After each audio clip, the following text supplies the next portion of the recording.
Good morning dears. मैं आपका guide आपका दोस्त अमर मिश्रा। आप देख रहे हैं मेरा YouTube channel study with ADP classes. आज के क्लास में हम लोग भारतीय इतिहास के बारे में चर्चा करेंगे और इनसे जो भी प्रश्न बनते हैं वैकल्पिक, उन सारे प्रश्नों को हम लोग सॉल्व करेंगे। तो चलिए हम भारतीय इतिहास के चैप्टर के बारे में आइए शुरू करते हैं। इससे पहला हम लोग पढ़ेंगे पाषाण काल एवं सिंधु सभ्यता। ठीक है, तो चलिए शुरू करते हैं। पहला पॉइंट दिया गया है, भारतीय पुरातत्व सर्वेक्षण का गठन किसने किया था? तो किसने किया था? अलेक्जेंडर कनिंघम ने किया था। ठीक है।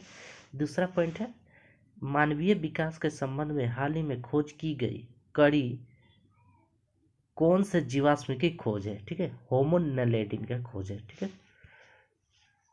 नेक्स्ट पॉइंट देखते हैं, सिंधु सभ्यता की खोज, सिंधु सभ्यता की सबसे महत्वपूर्ण विशेषताएं क्या थी? इसकी महत्वपूर्ण विशेषताएं यह थी कि ईंट के बने भवन थे इसमें। ठीक है। नेक्स्ट पॉइंट है, सबसे पहले पहिए किससे ने बने थे? ठीक है, तो लकड़ी के बने थे पहिए यानी चक्का। चलिए इससे जो भी प्रश्न एग्जाम में प्रीवियस ईयर में पूछे गए उन सारे प्रश्नों को हम लोग यहाँ पर सॉल्व करेंगे। सारे के सारे प्रश्न वस्तुनिष्ठ है। तो आइए शुरू करते हैं। प्रश्न संख्या फर्स्ट है, पूरा पाषाण काल में आदि मानव के मनोरंजन का साधन कौन था? ठीक है, तो मनोरंजन का साधन कौन था? ए में दिया हुआ है शिकार, बी में दिया हुआ है जुआ, सी में है संगीत और डी में है घुड़सवारी। तो ए में दिया हुआ है शिकार, यानी पूरा पाषाण काल में आदि मानव का मनोरंजन का मुख्य साधन क्या था? तो शिकार था। ऑप्शन संख्या 1 हो जाएगा। पूरा पाषाण काल में आदि मानव के मनोरंजन का साधन शिकार था। ठीक है, वे मुख्यतः शिकार पर ही निर्भर थे। उनका भोजन मांस या कंदमूल हुआ करता था। ठीक है, तो क्वेश्चन संख्या 1 का आंसर 1 हो जाएगा। क्वेश्चन संख्या 2 कह रहा है, नवपाषाण काल के लोगों द्वारा पाला गया प्रथम पशु कौन था? ए में दिया गया भेड़, बी में बकरी, सी में कुत्ता और डी में घोड़ा। तो ऑप्शन संख्या 1 हो जाएगा। नवपाषाण काल के लोगों के द्वारा प्रथम पाला गया पशु कौन था? भेड़ था। ठीक है, आइए इसका दिया हुआ व्याख्या हम लोग पढ़ते हैं। पशुओं के पालतीकरण के मानव प्रयास मध्य पाषाण काल से ही प्रारंभ हो चुके थे। मानव ने सर्वप्रथम जिस पशु को पालतू बनाया वह कुत्ता था। कुत्ते का प्राय 15,000 ईसा पूर्व में पूर्व एशिया में मानव द्वारा घरों में पाला गया। ठीक है। भेड़ दूसरे पशु थे। भेड़ क्या थे? दूसरे पशु थे जिसे मानव ने पालतू पशु के रूप में अपनाया गया था। पहला पशु कौन था? कुत्ता था। ठीक है, जिसे मानव ने पालतू पशु के रूप में अपनाया। ऐसी सभ्यता की 11,000 ईसा पूर्व से 9,000 ईसा पूर्व के मध्य दक्षिण पश्चिम एशिया में भेड़ पालतू पशु के रूप में विकसित हुआ। चूंकि लगभग यही काल नवपाषाण काल की है, अतः इस प्रश्न का सही उत्तर भेड़ हो जाएगा। ठीक ना दोस्तों, सही उत्तर क्या हो? नवपाषाण कह रहा है तो नवपाषाण में पहला हो जाएगा भेड़, और पहला पशु पूछेगा अगर तो क्या हो जाएगा दोस्तों? कुत्ता हो जाएगा। आइए नेक्स्ट प्रश्न की तरफ चलते हैं। प्रश्न संख्या हम लोग 3 की तरफ चलते हैं। 3 में हम लोग का पूछ रहा है कि सबसे पहले कौन सा हड़प्पा कालीन स्थल खोजा गया था? ए में है हड़प्पा, बी में है मोहनजोदाड़ो, सी में है लोथल और डी में है सुतकोंडर। तो ऑप्शन संख्या हम लोग का 1 हो जाएगा, यानी हड़प्पा को सबसे पहले हड़प्पा कालीन स्थल में खोजा गया था। 1921 में खोजा गया था। ठीक है दोस्तों, देखते हैं। सबसे पहले वर्ष 1921 में दयाराम साहनी के नेतृत्व में पश्चिमी पंजाब के हड़प्पा नामक स्थल में हुए उत्खनन में हड़प्पा सभ्यता का पता लगा था। सिंधु सभ्यता के स्थल में सर्वप्रथम हड़प्पा नामक स्थल पर खुदाई होने के कारण ही इस सभ्यता का नाम हड़प्पा सभ्यता पड़ गया। ठीक है, तो अगर क्वेश्चन पूछ देगा कि हड़प्पा सभ्यता की खोज कब हुआ था? 1921 में। किसके द्वारा हुआ था? दयाराम साहनी जी के द्वारा हुआ था। और सबसे पहले हड़प्पा कालीन में कौन सा स्थल मिला था? तो हड़प्पा मिला था। ठीक है, क्वेश्चन संख्या हम लोग 4 की तरफ चलेंगे। क्वेश्चन संख्या 4 कह रहा है, सिंधु घाटी सभ्यता अन्यार सभ्यता थी क्योंकि यह एक शहरी सभ्यता थी। यह इसकी लिपि चित्रात्मक थी। इसकी अर्थव्यवस्था का आधार कृषि था। इसका विस्तार नर्मदा नदी के तट तक हुआ था। तो यहाँ पर सिंधु सभ्यता अन्यार सभ्यता थी क्योंकि ये एक क्या थी? शहरी सभ्यता थी। ऑप्शन संख्या 1 हो जाएगा, बिल्कुल सही आंसर हम लोग का। ठीक है, आइए इसका दिया हुआ व्याख्या को हम लोग पढ़ते हैं। अन्यार्यों का संबंध शहरी सभ्यता से रहा है, जबकि आर्यों का संबंध केवल ग्रामीण सभ्यता से रहा है। स्पष्ट है कि सिंधु सभ्यता का शहरी सभ्यता होना इस सभ्यता का अन्यार्य सभ्यता होने की सर्वाधिक गृह प्रमाण है। ठीक है। क्वेश्चन संख्या 5 कह रहा है हड़प्पा की सभ्यता निम्नलिखित में से संबंधित है। कांस्य युग सभ्यता, नव पाषाण युग सभ्यता, पूरा पाषाण युग सभ्यता, लौह युग सभ्यता। तो हम लोग हड़प्पा सभ्यता को क्या कांस्य युग सभ्यता के नाम से भी जानते हैं। ठीक ना। आइए देखते हैं इसका दिया हुआ व्याख्या को पढ़ते हैं। हड़प्पा सभ्यता कांस्य युग से संबंधित है। सिंधु सभ्यता युग में तांबे और टीन को मिलाकर कांस्य का निर्माण होता है। क्वेश्चन में हमारे पूछ देगा कि कांस्य का निर्माण किन दो तत्वों से मिलकर होता है, तो तांबा और टीन से। तांबा और टीन से मिलाकर कांस्य बनता है। ठीक ना। तो इस युग की प्रमुख धातु कौन सी थी? कांस्य थी। इसी के कारण इसे कांस्य युग सभ्यता भी कहा जाने लगा। ठीक ना। वस्तुतः यह ताम्र पाषाण कालीन नगरीय सभ्यता भी थी। ठीक ना। जिसे कैरोलिथिक कहते हैं। क्वेश्चन संख्या 6 करा है हड़प्पा संस्कृति की मुद्राओं एवं पक्की मिट्टी की कलाकृति में किस पशु का चित्रण नहीं किया गया है? नहीं किया गया है। देखिए हाथी, बाघ और गोंड का तीनों के किया है, जबकि गाय का नहीं किया गया। तो ऑप्शन संख्या 1 सही हो जाएगा। इसका दिया हुआ व्याख्या पढ़ते हैं। हड़प्पा संस्कृति की एक मुहर पर पद्मासन मुद्रा में त्रिमुखी योगी चित्रित है, जिसके दाहिने ओर हाथी, बाघ और बाईं ओर गोंड है। भैंस और सिंहासन के नीचे 2 हिरण खड़े हैं। इस संस्कृति में गाय और घोड़े की मृत मूर्तियां यानी मिट्टी में नहीं मिलती है। ठीक ना। तो तीनों को मिलती है। किसका किसका? हाथी हो जाएगा, बाघ हो जाएगा, गोंड हो जाएगा। ठीक ना। क्वेश्चन संख्या 7 आ रहा है सिंधु घाटी सभ्यता के लोगों की मुद्रा में किस देवता की आकृति चित्रित रहती है? तो सिंधु घाटी के सभ्यता में अगर सिक्का पर किस देवता का चित्र अंकित रहता था, तो ऑप्शन संख्या 1 हो जाएगा पशुपति। ठीक ना। पशुपति किसको कहते हैं? भगवान शंकर को कहते हैं। ठीक ना। तो ऑप्शन संख्या 1 हो जाएगा। आइए दिया हुआ व्याख्या को हम लोग पढ़ते हैं। मोहनजोदारो से प्राप्त एक मुहर पर 3 मुख वाला एक पुरुष ध्यान की मुद्रा में बैठा हुआ है। उसके सिर पर 3 सिंह है। उसके बाईं ओर एक गोंड और भैंस तथा दाईं ओर हाथी और व्याघ्र है। इसे पशुपति शिव का नाम जाना जाता है। ठीक ना। तो मार्शल ने आर्ध शिव भी बताया था। ठीक ना। किसने? मार्शल ने। क्वेश्चन संख्या 8 की तरफ चलते हैं। क्वेश्चन संख्या 8 कह रहा है सिंधु घाटी सभ्यता के लोग पूजा करते थे। तो सिंधु घाटी के लोग पूजा किसको करते थे? भगवान शिव को यानी पशुपति को करते थे। ऑप्शन संख्या किस में दिया? डी में दिया हुआ है। ठीक है। क्वेश्चन संख्या 9 की तरफ चलते हैं। 9 में कर निम्नलिखित में से किस विद्वान ने सर्वप्रथम हड़प्पा सभ्यता के अवशेषों की खोज की थी? तो किसने किया था? एक कनिंघम में सबसे पहले किया था। ठीक ना। अलेक्जेंडर कनिंघम ने 1853 ईस्वी तथा 1873 ईस्वी में हड़प्पा का सर्वेक्षण कर कुछ पूरा वस्तुएं प्राप्त की थी। ठीक ना। तो ऑप्शन संख्या सी हो जाएगा। क्वेश्चन नंबर 10 का रहा है भारतीय सभ्यता से जुड़ा कौन सा नाम है? सर विंसेंट स्मिथ, बी में है डी गोस्वामी, सी में है सर अलेक्जेंडर कनिंघम और डी में है सर मार्टिन ओलिवर। ठीक ना। तो इसमें कह भारतीय सभ्यता से जुड़ा कौन सा नाम है? तो चारों के चारों नाम कुछ ना कुछ खोज किए थे। ठीक ना। तो यहाँ पर क्लियर नहीं हो पा रहा है। तो आइए इसका व्याख्या हम लोग पढ़ रहे हैं। दिए गए प्रश्न की प्राकृतिक स्पष्ट नहीं है, क्योंकि भारतीय सभ्यता एक लंबा कार्यकाल रहा। इनमें अनेक इतिहासकार, पुरातत्वविद ने अपना योगदान दिया है। प्रश्न में किसी निश्चित सभ्यता का उल्लेख नहीं है। बिल्कुल सही है, इसलिए हम इसको स्पष्ट नहीं कह सकते हैं। ठीक ना। क्वेश्चन संख्या 11 पूछ रहा है सिंधु घाटी की सभ्यता और वैदिक सभ्यता में प्रमुख अंतर क्या है? दोनों में अंतर स्पष्ट करना है। ऑप्शन ए दिया है यानी सिंधु घाटी यानी पहली नगरीय थी और जबकि वैदिक क्या थी? दूसरी ग्रामीण थी। यही कथन बिल्कुल सही है। सिंधु घाटी सभ्यता कैसे थी? तो नगरीय थी। और वैदिक सभ्यता क्या थी? ये ग्रामीण सभ्यता थी। तो ऑप्शन संख्या ए सही हो जाएगा। ठीक ना। आइए इसका नेक्स्ट ऑप्शन देखते हैं। ऑप्शन संख्या बी में दिया हुआ है पहली व्यापार को महत्व देती थी, जबकि दूसरी धर्म को। ये बिल्कुल गलत है। सी में है पहली अहिंसा में विश्वास रखती थी, जबकि डी में दूसरा में दिया है अहिंसा के संदर्भ में दूसरी सभ्यता का विषय। ये बिल्कुल गलत है, यानी हम लोग का आंसर ए बनता है। यहाँ पर बिल्कुल सही आंसर हो जाएगा 11 के ए। आइए इसका दिया हुआ व्याख्या पढ़ते हैं। सिंधु घाटी सॉरी सिंधु सभ्यता का आकार 1500-2500 ईसा पूर्व से 1750 ईसा पूर्व तक माना जाता है, ठीक ना। सिंधु सभ्यता कैसी थी सभ्यता? नगरीय सभ्यता, जबकि और वैदिक काल कैसी? ग्रामीण सभ्यता थी, ठीक ना।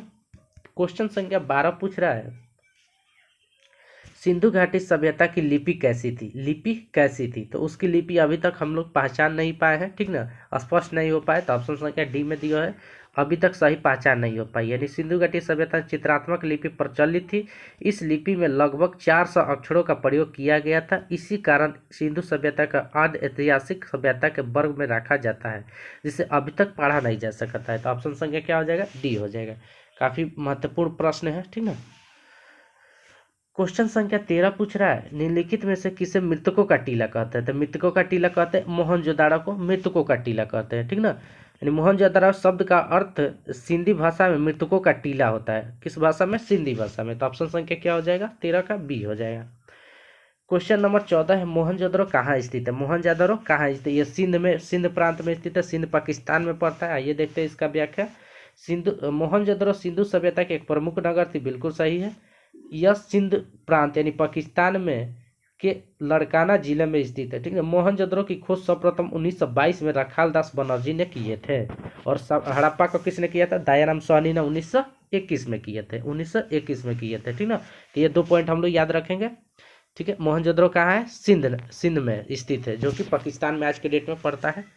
क्वेश्चन संख्या 15 कह रहा है, हड़प्पा कालीन सभ्यता का विशाल कोठार यानी अनाज संग्रह करने का स्थान कहाँ मिला है? कहाँ मिला है दोस्तों? ये मोहनजोदड़ो के खोज में ये मिला है, ठीक ना। आइए इसका दिया हुआ व्याख्या को पढ़ते हैं। मोहनजोदड़ो का सर्वाधिक उल्लेखनीय स्मरण बृहद स्नानगढ़ है। इसके पश्चिम में 1.52 मीटर ऊंचे चबूतर पर निर्मित एक भवन मिला है, ठीक ना।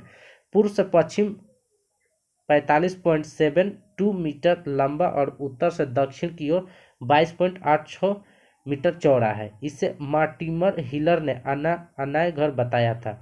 इसमें ईंटों के बने हुए विभिन्न आकार प्रकार के 27 प्रकोष्ठ मिले थे। कितने प्रकोष्ठ? 27 प्रकोष्ठ।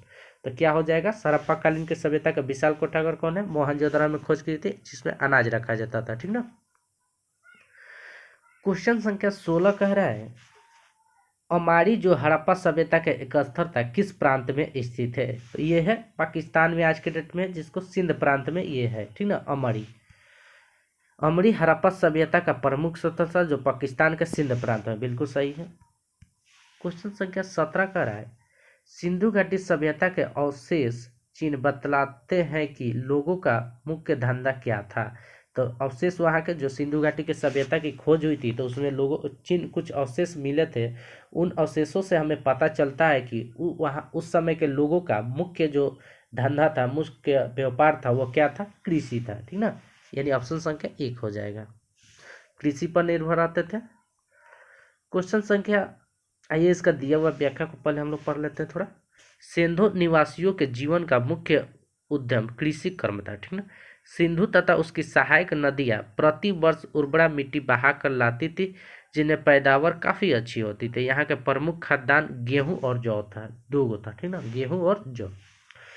क्वेश्चन नंबर 18 कह रहा है, सिंधु घाटी सभ्यता का पतन नगर कौन सा है? पतन लोथल है, ठीक ना, लोथल है। सिंधु घाटी सभ्यता का पतन नगर लोथल है। यह गुजरात के अहमदाबाद जिले के भोगवा नदी, ठीक है, भोगवा नदी के किनारे स्थित है। इसके पूर्वी भाग में एक गोदी के साक्ष्य मिले हैं। इस स्थल की खोज किसने किया था? तो एस.आर. राव ने किया था। एस.आर. राव ने किया था। किसकी खोज किया था? लोथल की खोज एस.आर. राव ने। अब यहाँ पर 3 हड़प्पा के दयाराम साहनी, मोहनजोदाड़ो के लखालदास बनर्जी और लोथल के खोज एस.आर. राव ने किया है, ठीक ना। एस.आर. राव ने किया है। लोथल का है गुजरात के अहमदाबाद जिले के भोगवा नदी के किनारे स्थित है।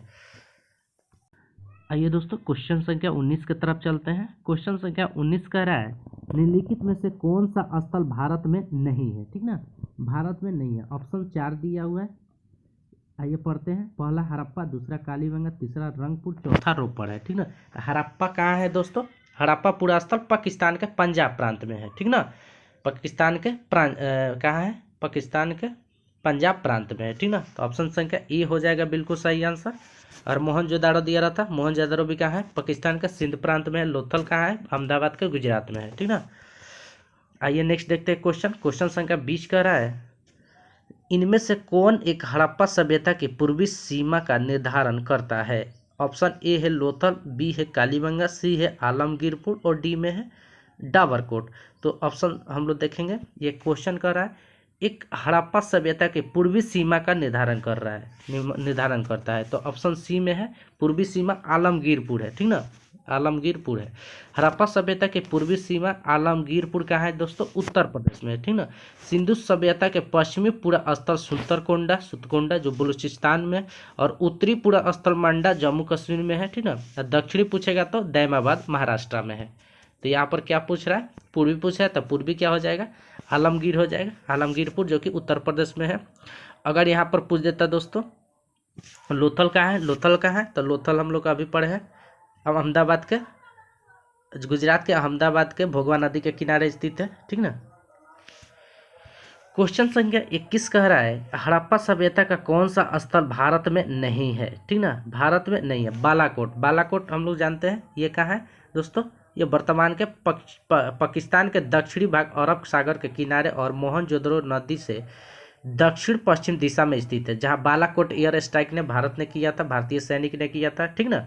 तो वही है डी है, यानी हड़प्पा सभ्यता का कौन सा स्थल भारत में नहीं है। बाकी तीन गो है, मंडा है, हुल्लास है और सुतकोंडा है, ठीक ना। ये सुतकोंडा कहाँ है दोस्तों, बलूचिस्तान के और है। मंडा कहाँ है, मंडा जो ये में है जम्मू कश्मीर में है, और दैमाबाद जो कि है महाराष्ट्र में है, ठीक ना। तो बालाकोट कहाँ है, पाकिस्तान में है। क्वेश्चन संख्या 22 कह रहा है, हड़प्पा कालीन लोगों को किसकी जानकारी नहीं थी, किसकी जानकारी नहीं थी। ऑप्शन में ए में दिया है कुम्हारों का चक्र, बिल्कुल थी। आग, इससे भी थी। लोहा, लोहा को अपरिचित है, ठीक ना। हड़प्पा कालीन के लोग लोहा से क्या थे, अपरिचित थे, ठीक ना, ठीक ना। और डी में दिया है गेहूँ, ठीक ना। तो गेहूँ से क्या थे, वो लोग परिचित थे, ठीक ना। तीनों से परिचित थे, जबकि लोहा से अपरिचित थे हड़प्पा कालीन के लोग, ठीक ना। तो क्वेश्चन संख्या इसमें क्या हो जाएगा, 22 का सी आंसर हो जाएगा, सी हो जाएगा। इसका व्याख्या पढ़ते हैं, हड़प्पा कालीन लोगों को सोना, चांदी, तांबा, कांसा तथा सीसा का ज्ञान था। हड़प्पा कालीन स्थलों की खुदाई में गेहूं और जौ के दाने मिले तो बिल्कुल सही है, किंतु सिंधु सभ्यता के लोग लोहा से क्या थे, ज्ञान नहीं प्राप्त था, यानी कि लोहा से अपरिचित थे। तो क्वेश्चन संख्या 22 का हो जाएगा सी आंसर। क्वेश्चन 23 का रहा है, सिंधु घाटी की सभ्यता का आर्य पूर्व सभ्यता किसके प्रमाण मिलने के कारण से कहा जाता है। तो बर्तन के मिलने से कारण, ठीक ना। काला, तांबा, लेखन ये सब नहीं होगा, सी आंसर हो, 23 का सी हो जाएगा, ठीक ना। आइए सी का दिया हुआ व्याख्या हम लोग पढ़ते हैं।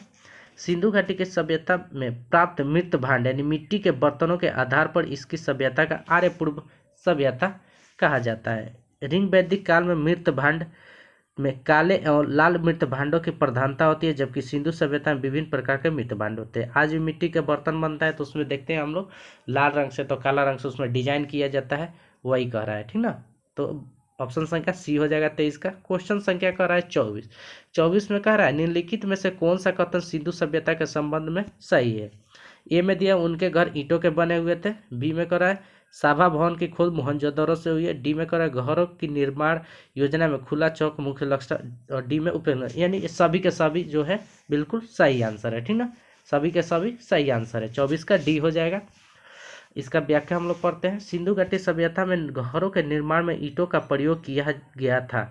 मोहनजोदड़ो तथा हड़प्पा की पकी हुई ईंटों का प्रयोग प्रायः मकानों के निर्माण के लिए किया गया है। प्रत्येक आवासीय भवन के बीच एक आंगन होता था।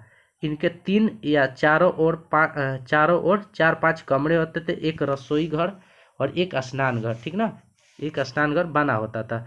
मोहनजोदड़ो के दुर्ग के दक्षिण भाग में 750 वर्ग मीटर आकार के एक विशाल सभा भवन के रूप में मिलती थी, यानी पूरी तरह से ढांचा तैयार किया गया था जिसमें सारे चीज रहता था, जिसकी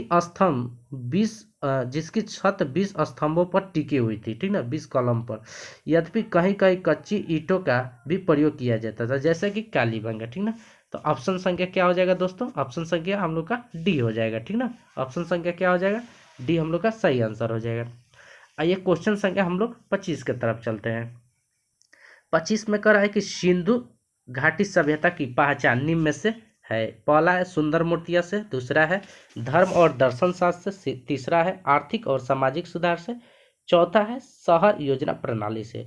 तो ऑप्शन क्या हो जाएगा? सिंधु सभ्यता की पहचान किससे थी? तो शहरीकरण से, यानी शहर योजना प्रणाली से थी।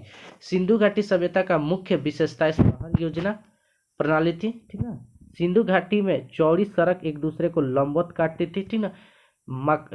मकान पक्की और कच्ची ईंटों से बनाए जाते थे। नाली और सफाई का व्यवस्था उत्तम था। तो ये ऑप्शन संख्या क्या हो जाएगा? 25 का डी हो जाएगा।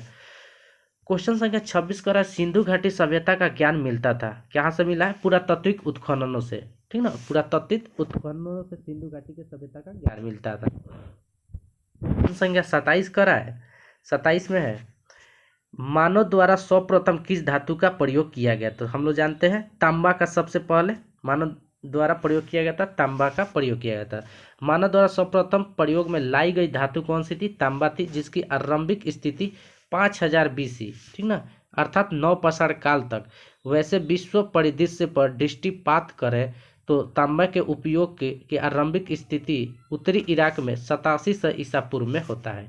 तो 27 का आंसर क्या हो जाएगा? ए हो जाएगा, यानी मानव द्वारा सर्वप्रथम किस धातु का प्रयोग किया गया था? तांबा का प्रयोग किया गया था, ठीक ना। तो आज के लिए इतना रहने देते हैं दोस्तों। कल के क्लास में हम लोग देखेंगे इससे आगे के सारे बस्ट यूनिट प्रश्न जो भी एग्जाम में पूछे गए हैं। तो धन्यवाद।